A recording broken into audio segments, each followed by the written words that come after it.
So what's Wildest Ones all about? Wildest Ones is set up to be a short documentary series all about people and their connection to the wild. I want it to be about how people have improved their mental health from being in the wild, and then also why it's so important that we look after this place and keep wild, you know? I'm Simon Owen, filmmaker, wildlife photographer and proud ambassador for the Lancashire Wildlife Trust.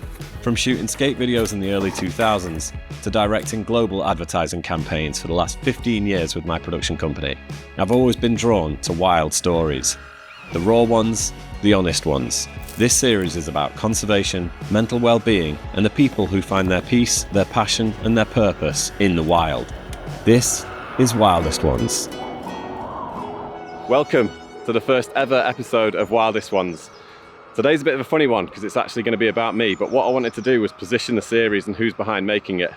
I've worked in video production for over 25 years now and had my own company for 15, and I'm excited to bring you this beautiful series. So today's Wildest One is me, Simon Owen. Let's go wild. All right. Let's do it. This is a bit different, being on the side, isn't it? So, first of all, what first drew you to the wild? You know, I grew up in Manchester. I grew up in a city, so it wasn't like I had countryside and wildlife on my doorstep, and it wasn't like always there. But like whenever I used to go travelling or whatever I used to do, I'd always notice the wildlife, see the wildlife, and kind of take it in and wish that I could capture it.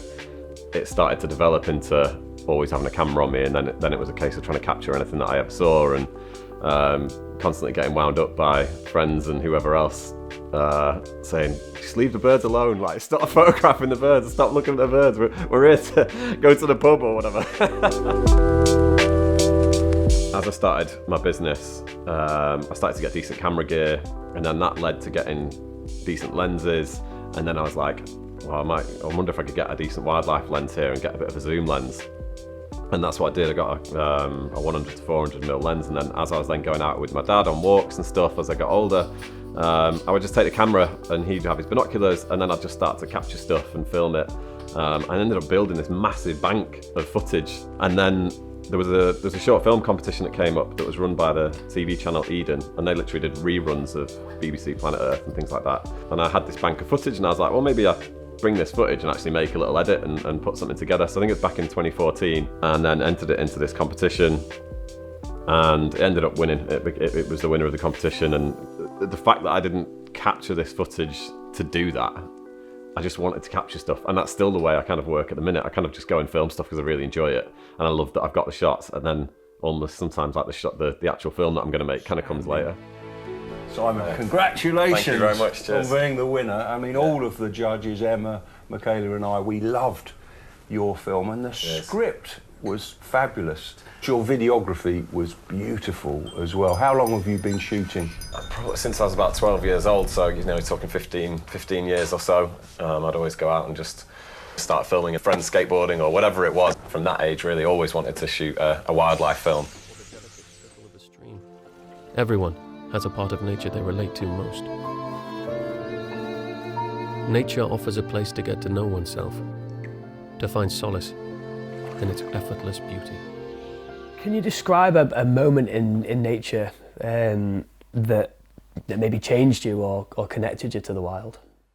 I think for me, it's never been like a one specific moment in nature that's kind of connected me to the wild, or that kind of moment where I'm like, oh my God, I'm suddenly connected to nature. It's just been a build-up over time for me. I do firmly believe that if you witness something amazing that a wild animal does, it's just going about its daily life. That's what I think is what has connected me the most, because I just feel so privileged to be in the company of a wild animal that's going about its day, and I've got to witness this amazing event, whether it's a kingfisher diving into a river to catch a fish, whatever. Like, just to see that is really special.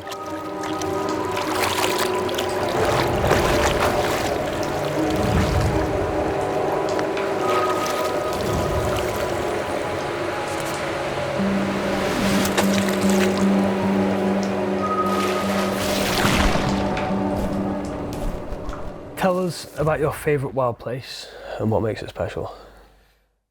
My favourite wild place I'm gonna have to relate to what's happened more recently, and that's been getting up onto the moors up in Lancashire.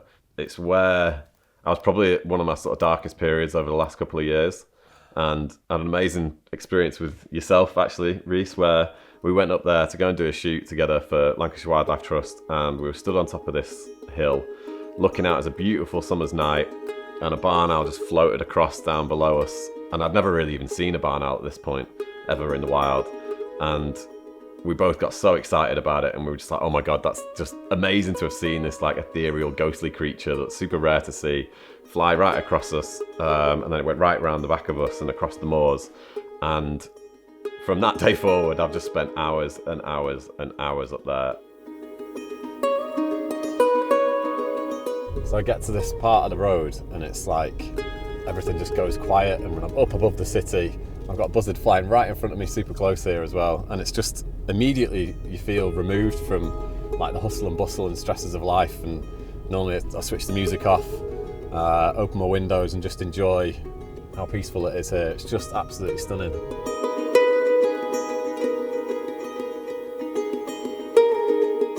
Just appreciating the way the light hits the trees, or the sound of the wind in the leaves, or bird song, all that kind of thing. It's just what it's all about. It doesn't have to be crazy wild and go into the outer realms of the world. It's just simple nature. It's just so good for you.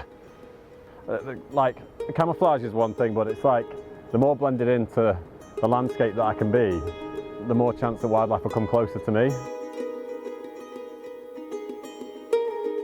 Coming up here and sitting and waiting and becoming part of the landscape, it just becomes like a haven for me.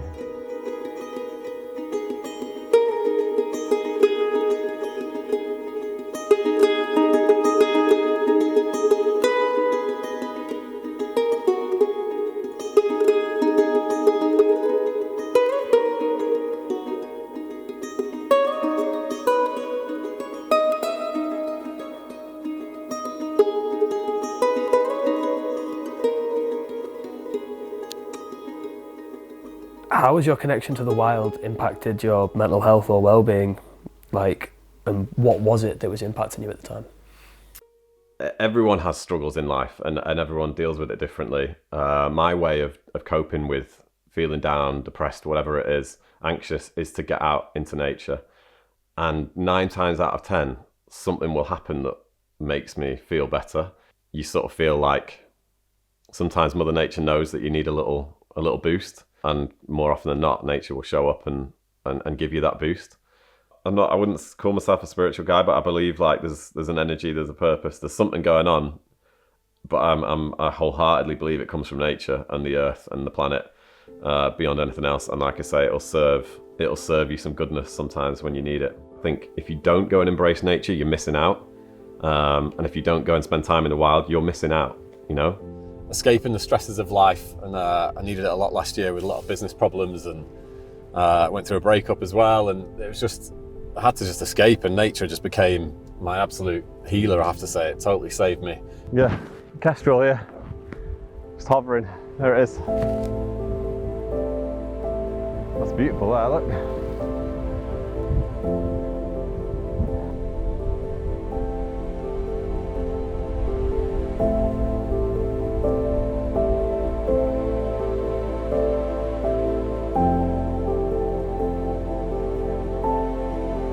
Oh, yes. Awesome. Got that. Like, oh, amazing.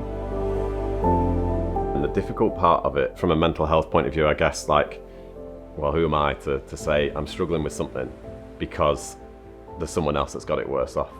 But does that mean that you're coping with it okay? I don't think so, because I've not coped with lots of things in my life certainly over the last 4 or 5 years to 10 years. It's just been some of the most difficult years of my entire life. But also, like, you realise how fucking resilient you can be.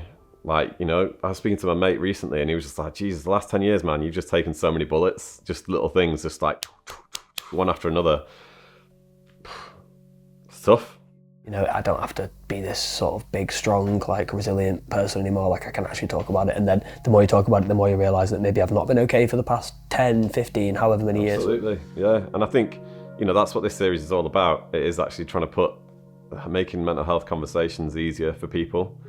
And if we can find solace somewhere that isn't going to cost you 50, 60, 70 quid for a therapist every week, and you can get out to somewhere like nature and that can be your therapist, man, how powerful would that be, man, if that's how it could work? I'm not saying it will work, I'm just saying it certainly helped me. It definitely could. Yeah, big love, man. That was a great answer. Life's tough, man. Like, life is really tough as you get older. You end up with responsibilities, and you're trying to grow as a human, and you'll hit these roadblocks, and it knocks you down, and it's how you get back up. Is that a Batman quote?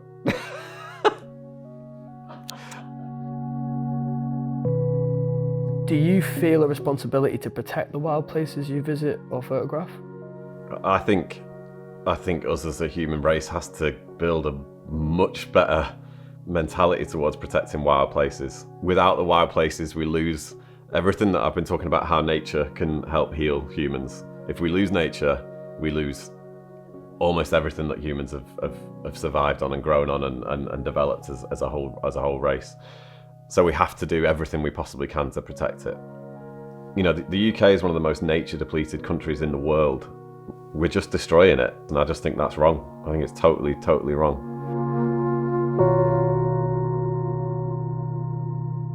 I am in no way perfect in terms of living a fully sustainable, environmentally friendly life, don't get me wrong, but I'd looked around to try and find ways that my business could give back to the planet and help fight climate change.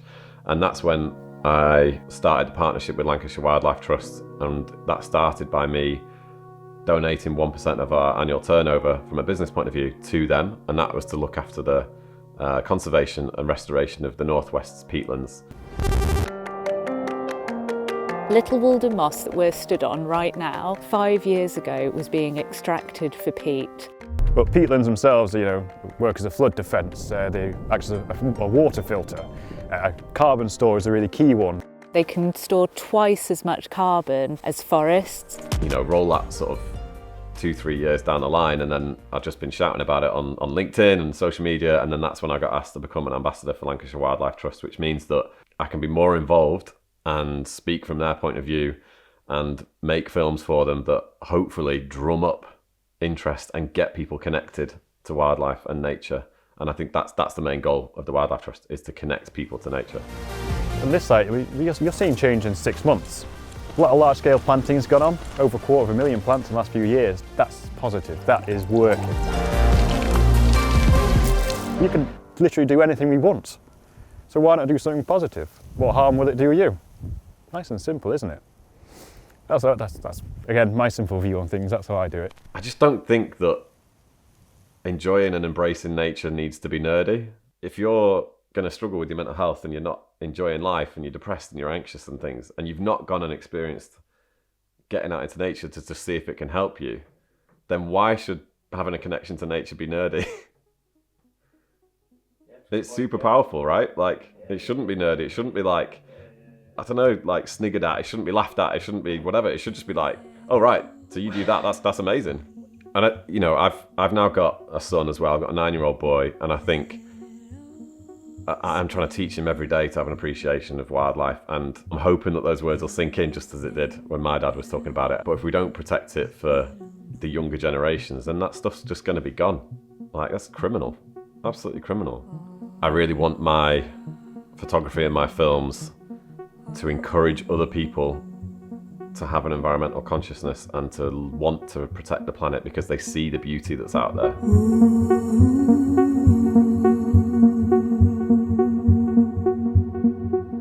Just to sort of bring it to a close, what does being a Wildest One mean to you? I think being a Wildest One to me is a person that is connected to the wild in some way. And my story is that I've found an amazing connection to nature and improving my well-being by spending time in the wild. And I think anyone that has found that connection, there's a story to tell there, and that's what being a Wildest One's all about. Yeah? Boom. Boom. Cool, man. Are we done? Be afraid to walk.